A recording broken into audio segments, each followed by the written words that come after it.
This morning, a new discovery inside the Great Pyramid of Giza. Behind these gigantic chevrons above the main entrance, for the first time, a look inside, a precise analysis, a real characterization of the North Face corridor. This discovery, in my opinion, is the most important discovery on the 21st century.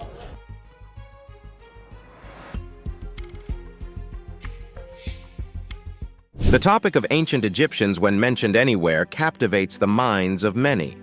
Aside from cities like Rome with an interesting history, we can dare say that ancient Egyptians were one of the most interesting, innovative, and surprisingly weird people to have ever existed. From the use of laxatives to enhance beauty, to the use of animal dung for contraception. Join us as we unravel 15 disgusting things that were normal in ancient Egypt. Number 15. Pharaoh's ceremonial masturbation. This next one is nauseating and will leave you in shivers for a long time. Were the ancient Egyptians engineering geniuses? Yes, they were, but there is another aspect of their civilization that is both fascinating and repulsive, their sexual liberation. According to an early Egyptian myth, the god Atum came from the primordial mound before the existence of the world as we know it. And quite remarkably, Atum found himself in a state of intense sexual desire. Now, the specifics of what unfolded next has been a subject of heated debate among scholars. Some accounts say that Atum simply engaged in an act of self-pleasure, and from his semen, from which two children were miraculously born, the god of air and the goddess of moisture. However, there are more provocative interpretations that propose a far more explicit scenario which says Atum actually ejaculated into his mouth and then proceeded to spit out the children, who were made from this saliva-semen concoction. Regardless of the exact details, this myth has led many to speculate that it may have inspired a public ceremony in its honor. Given the importance of the Nile River to the prosperity and sustenance of the region, rituals aimed at ensuring its abundance were held in high regard. One such ritual took the form of a fertility festival held on the banks of the river. On such occasions, a large crowd would gather along the shore, anxiously awaiting the arrival of the pharaoh. On arrival, he would ceremoniously disrobe, and right in front of them, he would masturbate above the water with the intention for the semen released to flow into the river, symbolically fertilizing its waters. You know what's most surprising? Once the pharaoh was done, the other men followed suit, hoping that their contributions would fertilize the Nile, which in turn was believed to bring forth abundant crops, which would sustain and nurture the people of Egypt. Number 14. Cannibalism in Egypt. The life of ancient Egyptians has always been a subject of fascination and curiosity, with their unique customs and beliefs. Among these bewildering aspects, there has been a long-standing debate surrounding the possibility of cannibalism in their society. After all, if they were capable of engaging in other shocking and even barbaric practices, the idea of consuming human flesh is possible. You want to know how? Let's take a look at the cannibalistic hymns found within the pyramid texts, in utterances 273, which says, "Pharaoh is lord of offerings, who knots the cord, and who himself prepares his meal. Pharaoh is he who eats men and lives on gods, lord of porters, who dispatches written messages. And it is Courser, slayer of lords, who will cut their throats for Pharaoh, and will extract for him what is in their bodies, for he is the messenger whom Pharaoh sends to restrain. It is Shesmu, 6, who will cut them up for Pharaoh and cooks meals of them in his dinner pots." Utterance 274 has this to say, "It is Pharaoh who eats their magic and gulps down their ox. Their big ones are for his morning meal, their middle-sized ones are for his evening meal, their little ones are for his night meal, their old men and their old women are for his incense burning. It is the great ones in the north of the sky, 7, who light the fire for him to the cauldrons containing them, with the thighs of their eldest as fuel." The meaning behind these texts, even till today, is unclear, however. Looking at it literally, it can be said that the pharaoh was a cannibal. Or what are your thoughts on this? Let us know in the comments section. Number 13. Hair loss treatment. Beyond their deep reverence for fertility, the ancient Egyptians held their hair in high esteem, as they thought it to be reflections of their overall well-being. Both men and women went great lengths to maintain their locks, adorning them with an array of accessories like beads, ribbons, and gold ornaments to enhance their aesthetic appeal. Unlike men who didn't bother except for the few who did, long flowing hair was a show of femininity, and so women used various methods to achieve this, like regular application of natural oils, like castor oil or almond oil, which was believed to stimulate hair growth and preserve its shine. However, not all women in ancient Egypt were fortunate enough to enjoy long, healthy hair, as some faced the challenges of hair loss or thinning because of aging, illness, or hormonal fluctuations. In their quest to combat this issue, Egyptian women turned to rather unconventional means of treatment, like reciting a magical incantation to the sun god while swallowing a strange mixture of onions, honey, iron, red lead, and alabaster. Some even went as far as applying a mixture of fats from crocodile, hippopotamus, snake, tomcat, and ibex onto the scalp, which was sadly ineffective. And if all else failed, their last resort was to boil porcupine hair and apply it to their scalps, leaving it there for 4 days. The lengths these women went to for the sake of beauty was fascinating, to say the least. Number 12. Use of laxatives. When it comes to self-care, the ancient Egyptians were always at the top of their game. The Egyptians had a diverse toolkit of natural remedies at their disposal, with laxatives as the most prominent. To improve bowel movements, they used a variety of plant-based substances like figs, bran, dates, and even the bitter fruit colocynth.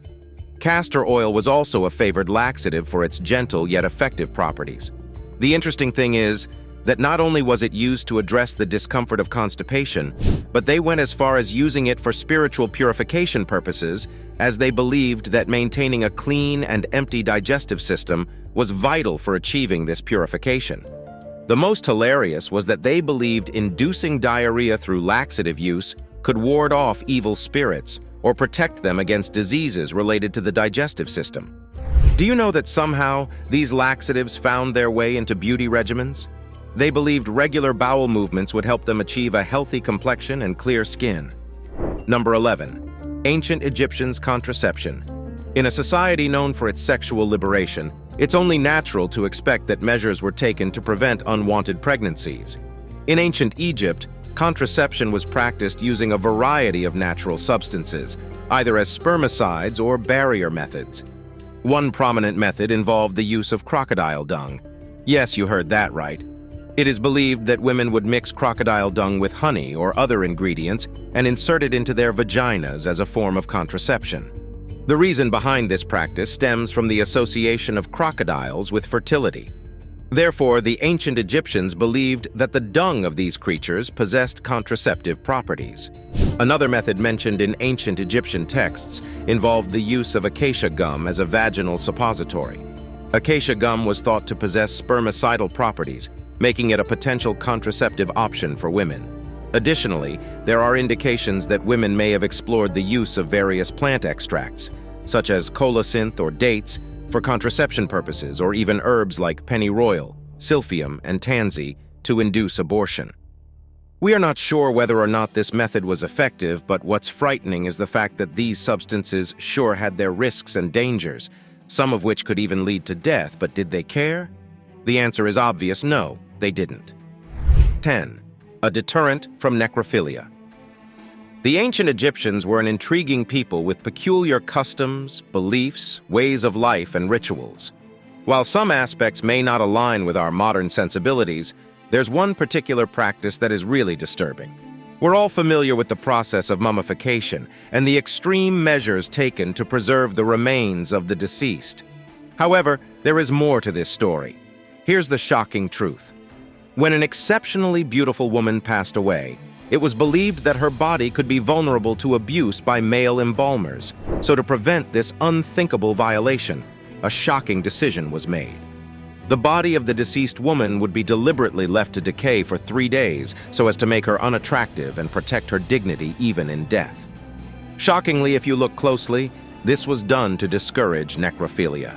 After all, why would they go to such extreme lengths if such acts were not already prevalent or a cause for concern? It is truly repulsive to think that some men in ancient Egypt lacked any sense of decorum and were willing to go to such disgraceful extents. Number 9. ancient medicine practice.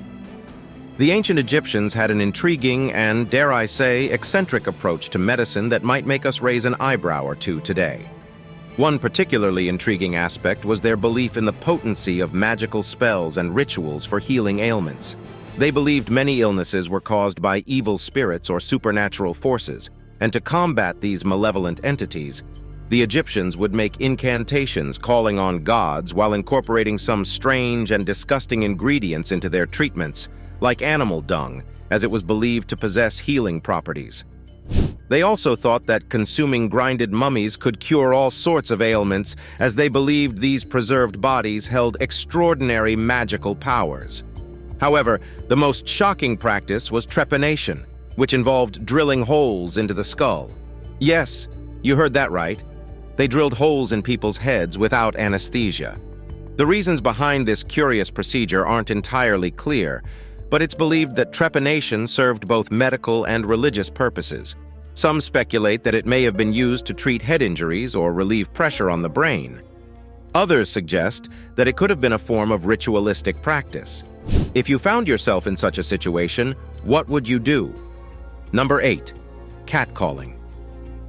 As much as it's exasperating when women of today are being whistled at or thrown lewd comments by men, it can't be compared to the frustrating experiences of the same act that women in ancient Egypt endured.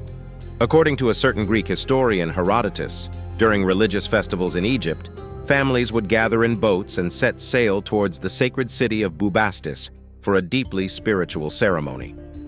Shockingly, instead of maintaining solemnity, these men, as their boats passed through towns, would cry aloud and jeer at the women, even going so far as to pull up their garments, with the hope that a girl might be so enticed that she would impulsively jump into the water and swim after them.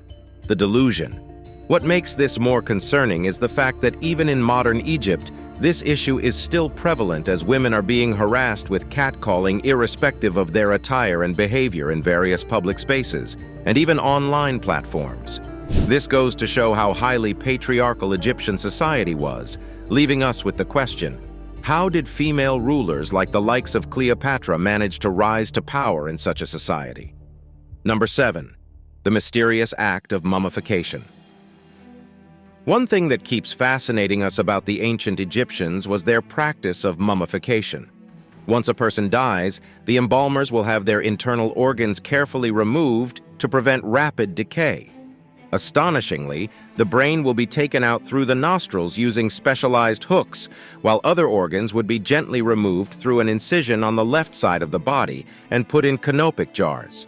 After that, to be sure the body is well preserved, for over 40 days, the body will be dehydrated by the application of natron, a natural salt mixture with incredible drying properties.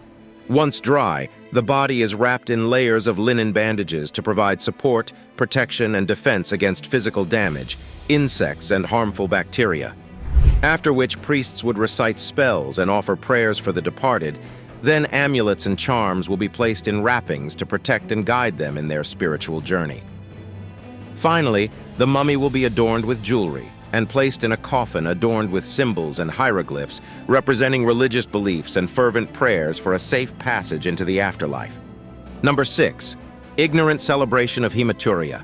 This one will make you shriek in wild laughter while also pitying the ignorance of their unintentional celebration of hematuria. In a society that highly valued fertility, the Egyptians had an interesting belief when it came to men urinating blood. They thought it was a sign of fertility, just like the women menstruating, and so they celebrated it. Little did they know it was a matter of concern. Now to the sad reality. While the Nile River was essential for the civilization's agriculture and daily life, it was also a breeding ground for parasitic snails carrying a dangerous disease called schistosomiasis, with symptoms like hematuria, which means blood in the urine. In more advanced cases, this condition could even lead to the presence of bloody semen, a condition known as hematospermia. It was so common that mummies were found with signs of the diseases. If only the ancient Egyptians could see the truth today, they would surely have a good laugh at their ignorant celebration of a condition that was far from desirable. Number 5. Love for cosmetics. Beauty was one thing the ancient Egyptians held in high regard. Little wonder cosmetics became part of their daily lives. Cosmetics held a special place in their culture, as they believed in the magical properties of these beauty products.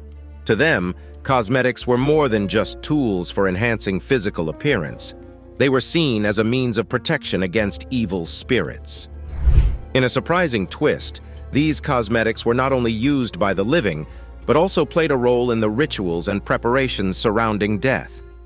During the embalming process, the body of the departed would first be cleansed, oiled, and perfumed, after which the deceased face would be beautified with cosmetics to create a lifelike appearance. This was to ensure that the deceased would recognize themselves and be recognized by others in the afterlife. Number 4. Crime penalty. The ancient Egyptians had a low tolerance for crime, and so they had various forms of punishment for offenders. While beatings and whippings with rods or leather straps embedded with sharp objects were commonly used as forms of discipline, the punishments for serious offenses were on a whole different level. Offenders with heinous crimes like murder, treason, or offenses against the pharaoh faced execution by burning, beheading, and drowning. Those with not-so-severe crimes had some parts of their bodies, like their ears, noses, hands, or even feet, disfigured, to serve as a reminder of their misdeeds and a means of publicly shaming them, and in some cases, the offending body parts were completely amputated.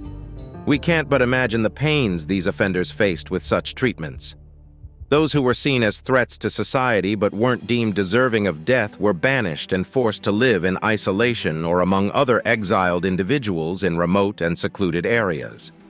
The aim was to remove them from the everyday life of the community, limiting their influence and safeguarding the well-being of society as a whole. Did this reduce the crime rate in the society?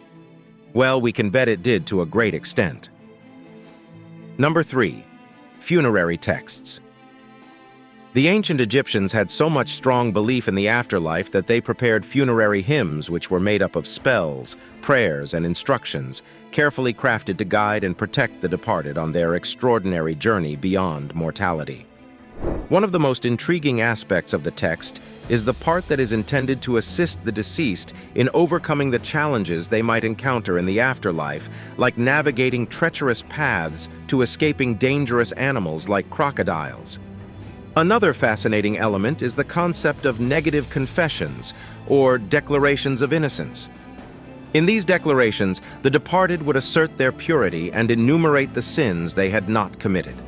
Although it may seem unconventional to emphasize one's innocence through the denial of negative actions, in ancient Egyptian belief, it was crucial for the deceased to be blameless to enter the afterlife. Yet another is the inclusion of detailed instructions on how to reassemble and restore damaged body parts that happened during mummification or burial, referred to as opening of the mouth rituals, because of their belief that through these rituals, the departed would regain the ability to eat, drink, breathe, see, hear, and speak in the afterlife. Number 2. Dental health in ancient Egypt. This next one will make you appreciate the ancient Egyptians' appreciation of beauty and well-being, while still being surprised at the extent to which they went to do these things. In their time, toothworms were prevalent and were thought to be the cause of tooth decay. To combat their infestation, the ancient Egyptians devised some rather extraordinary treatments, like forcibly removing the tooth, which was not only painful, but exposed them to the risk of infections or damage to neighboring teeth. When there was no infection or decay, they would apply a paste of abrasive powders made of mixtures of powdered pumice stone and ashes to a stick, or a rudimentary toothbrush made from twigs for cleaning teeth. Now you might think, well, cleaning teeth is a good thing, right? Absolutely, but here's the catch. The abrasive nature of these powders could erode the enamel over time, leading to sensitivity, decay, and a host of other dental misfortunes, the very thing they were trying to avoid. If you thought dental vanity is a modern invention, think again, because the ancient Egyptians had a flair for cosmetic dentistry too. They would use various materials like gold wires or bands to replace missing teeth or close, unsightly gaps. Number 1. The Great Sphinx. When you think of ancient Egypt, what's the first thing that comes to mind? I bet to say architectural prowess, and the Great Sphinx standing around 20 meters is a testament to that. Aside from its gigantic nature, there are a couple of other things that make it mysterious, starting with its purpose, which remains unknown to date. One of the first things about the Great Sphinx that has sparked curiosity is its missing nose. The exact circumstances surrounding the loss of the nose remain a mystery to this day. But there's one that alluded the missing nose to Napoleon Bonaparte's soldiers using it for target practice during their occupation of Egypt in the early 19th century, which is still not definitive, as there are claims that the nose was already missing before his arrival. Also, the fact that the Sphinx aligns perfectly with the rising sun on the vernal equinox, as if it were to serve as an astronomical marker or a calendar, leaves us outstanded and speechless at the level of excellence the builders executed. Which of these practices made you thankful for civilization? Which of the nauseated you? Let's know your thoughts and concerns in the comments section. Thank you for watching.